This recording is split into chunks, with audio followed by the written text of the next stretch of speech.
নমস্কার। এটি হচ্ছে প্লাস্টিকের ব্যারেল বা ড্রাম। এটিকে আমি কম্পোস্ট তৈরির কাজে ব্যবহারের উপযুক্ত করে তৈরি করে নিচ্ছি।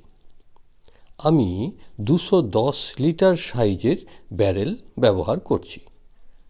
আপনারা প্রয়োজন মনে করলে এর থেকে ছোট ব্যারেল ব্যবহার করেও এই কাজ করতে পারেন। আমি এর আগে মাটিতে পলিথিন পেতে কম্পোস্ট তৈরির টেকনিক দেখিয়েছিলাম, তবে এটি আরও সহজ এবং উন্নত মানের টেকনিক।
এগুলি হচ্ছে আমার বাগানের ছাঁটাই করা ডালপালা এবং এগুলি হচ্ছে বাগানের আগাছা।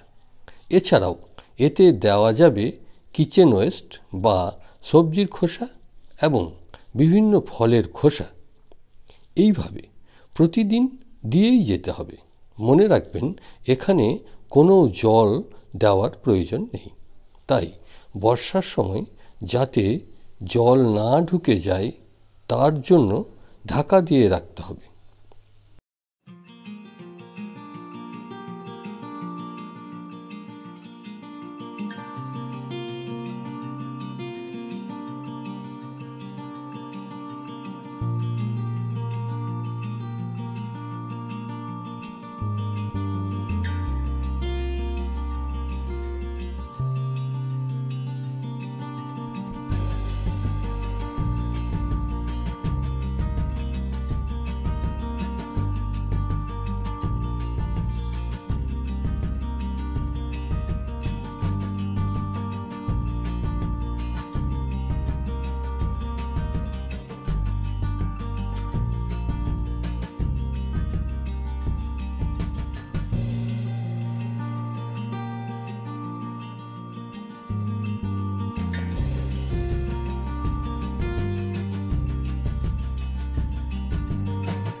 3 মাস পর এখন থেকে নিচের ফুটো দিয়ে রেডি কম্পোস্ট পাওয়া যাবে।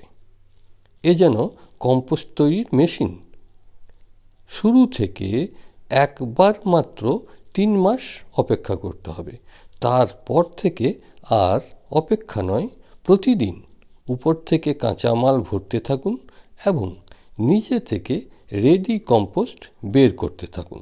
কোনো কারণে যদি ড্রামের ভেতরের কম্পোস্টগুলি জ্যাম হয়ে যায়, তাহলে ড্রামটিকে শুইয়ে দিয়ে নাড়াচাড়া করে জ্যাম ছাড়িয়ে নিতে হবে।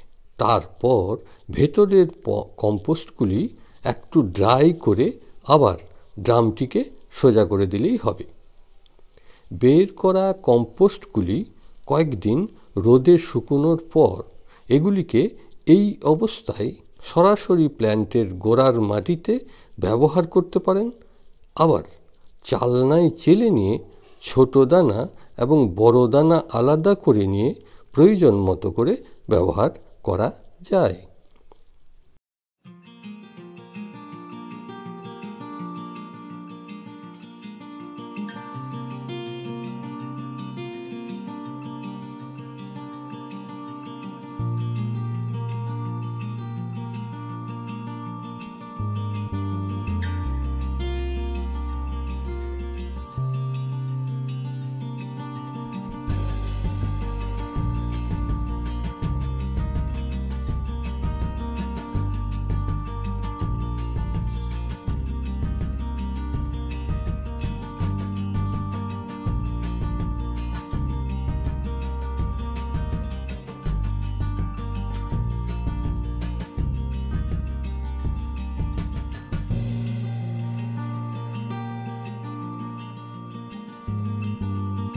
এই ধরনের কম্পোস্টের মধ্যে প্ল্যান্টের খাদ্যগুণ হিসাবে প্রায় সব কিছুই বর্তমান থাকে।